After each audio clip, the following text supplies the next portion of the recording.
Welcome to the Beer Sherpa on the road. I am hitting the road right now, and it's about 1 o'clock in the morning. Got about a good 14 and a half hour drive ahead of me.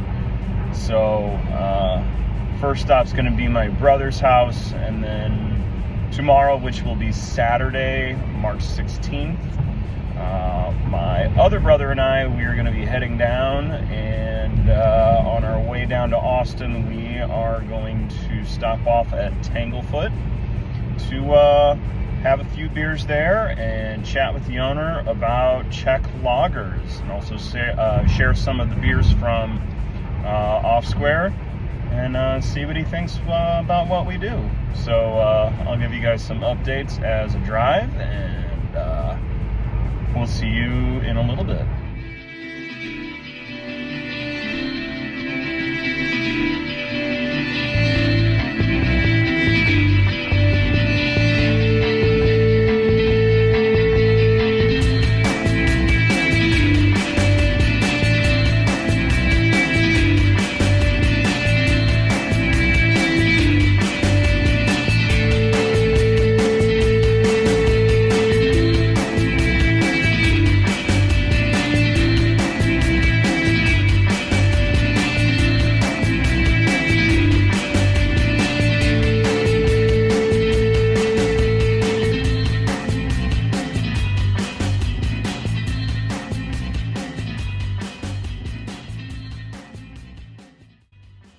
Welcome back to the Beer Sherpa, everyone. I know that it has been a little bit. I think we're going on almost 3 weeks of no videos. I just got back from a road trip. It wasn't the entire 3 weeks. It was just a crazy, hectic time between school and work and getting ready for my trip and everything. But before we get into today's video, please make sure that you like and subscribe. We are on our way to 100 subscribers right now. I know that is very, very small, but every little bit helps. So make sure that you subscribe, make sure that you like, and I can continue making videos such as the one that you're about to see today. So today we are talking Sherpa on the road. This is something that I've been dabbling with the idea about doing, and you know, everything just kind of fell into place. And this road trip down to Texas kind of fit in quite nicely. So this time around, we're going to be kind of going through a couple of breweries that I visited while I was down in Texas for my oldest brother's wedding. We'll be basically seeing what these breweries have to offer, what their vibe is, and most importantly, how the beer is.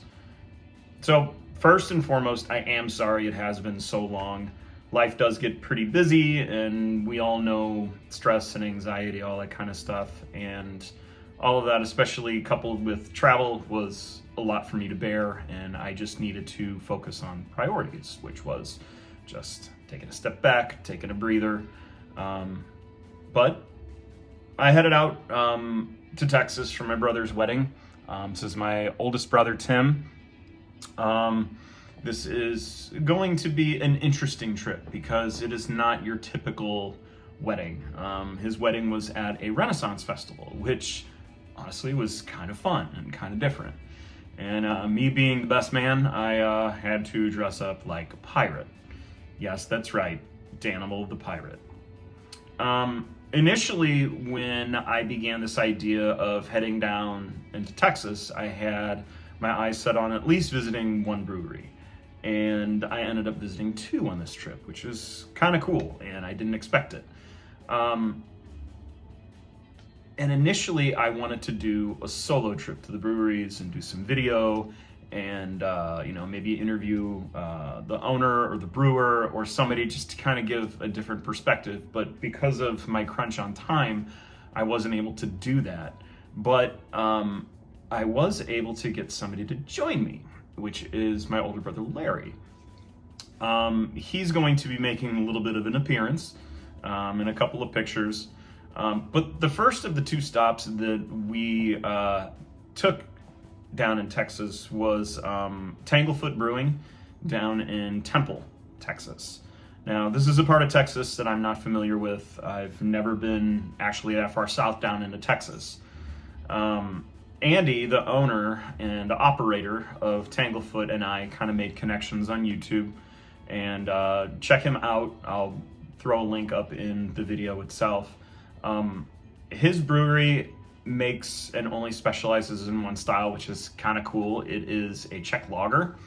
Now, this is honestly a style I'm not 100% familiar with because we don't get a lot of Czech lagers up here in Northwest Indiana, even though I've been trying to get the brewers to kind of, throw that in because, why not? Variety is the spice of life.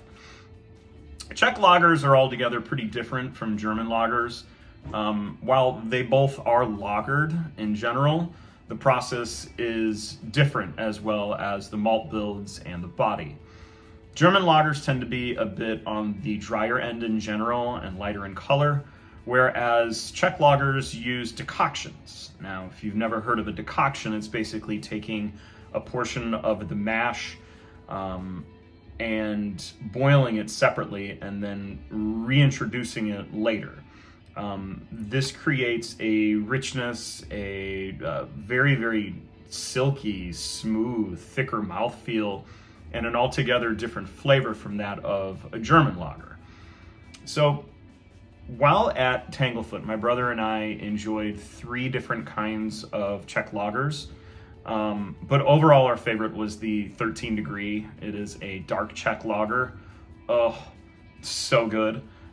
Beautiful milk chocolate notes on it, toffee, roasted malts. But that beer and the stout version of it were just incredible. And I wish that I could, show you the beer, but I brought a bunch back and all I have to offer is the can because I have drank the lot already. And I also shared some with some of the folks at the brewery. What was also pretty cool about this place was the vibe of it. It's very, very old school, but what I also really enjoyed was the old school pouring method. The contraptions he has back there are so neat, and you're going to get 3 different kinds of pours depending on what you want. The old school ambiance of the building was just kind of neat. It used to be a barbecue joint that his parents owned, and then once they changed the laws down in Texas, he began brewing there. And then when they closed the barbecue just a couple of years ago, he decided to make it a full-blown brewery. Andy is so cool. He's so welcoming and kind. We had some great conversations regarding brewing and beer in general. My brother and I wish that we could have stayed a lot longer than what we did. It was kind of early in the afternoon, but we had another hour and a half to drive in order to get to our hotels and then meet my parents and my other brother and my nephews for dinner. But of course, before I left, I did grab some beer to take home, as I said. My oldest brother's wedding was the next day, so St. Patty's Day, the 17th of March. And it was at Sherwood Forest Ren Fair down in McDade. And as I said at the very, very beginning, this was a very, very fun and entertaining wedding. This was the first time that all of us brothers had actually been together in 8 years, which I know sounds crazy, and it's crazy to even think about that. But I'm the only one that lives still up in Northwest Indiana. All 3 of my brothers are down in Texas. But all in all, it was quite an enjoyable experience, and I had more Texas beer at this Ren Fair that I can't remember because I'm blaming it on my brother's mead that he was feeding me. The event itself was pretty great. I got this awesome wooden beer stein. Absolutely love it. It's so cool. Monday morning, after recovering, having a little bit of breakfast, my brother and I drove north 3 hours back to his place, where we settled in for a little bit. He had a business call, so I just kind of caught up with my sister-in-law, and then we decided to grab a couple of beers at a brewery not too far from his house called Siren Rock. Siren Rock Brewing Company was really kind of cool. The setup of the entire place doesn't necessarily look like a brewery, especially from the outside, but the inside was so clean and so neat. It had very, very modern looks throughout, especially the outdoors. They had 2 different patios with patio seating and all kinds of stuff out there, games to play. On top of that, if you look at the picture, there are 25 taps back there with a good variety of beers, all the way from your light lagers to your stouts and most everything in between. Of course, there was beer to be taken home from here too. And what I appreciated about Siren Rock is that Siren Rock does a lot of the same things that the brewery that I work at does. And they really kind of play with a lot of different styles. So one of them that I brought home was this one right here, the Gentle Lover, which was a peach double IPA. That beer was pretty awesome. Another one that I brought home, and I'll show you a picture of it. This was a blackberry cobbler sour. Holy cow, this thing was remarkable. I wish that I would have been able to snag more of this beer before going home, but believe me, this might be one of my favorite sours that I've ever had in my life. This beer was just so good. You got the tart, the sour, and you got the pastry on it, which was so cool. This brewery also had so many different and unique different plays on beer itself. And again, this was one of those where I wish that I could have stayed around a little bit longer and really gotten to, delve into a lot of the beer. But again, we were crunched for time. We needed to go back to my brother's place and do dinner. And then the next day I was going to be heading back home, which meant leaving at about 1 o'clock in the morning again. I think I left at 2 just to get that extra hour in. If I was not rushed for time, I would have done so much more with these videos and my experiences at these breweries. But that's something to keep in mind for the next time I do something like this, whether it is in the state of Indiana or just somewhere just outside over in Illinois or Ohio or Michigan. Something that I definitely like to do. Hopefully talking about my experiences gives you a sense of what is out there. Visiting the small and the larger end of the brewery is kind of cool to see the different vibes and the different ways that the breweries take care of their beer and how they develop them. And despite the size of both Tanglefoot and Siren Rock, there's one thing that lies at the heart of, I think, all breweries, and that is the love of brewing and the love of beer.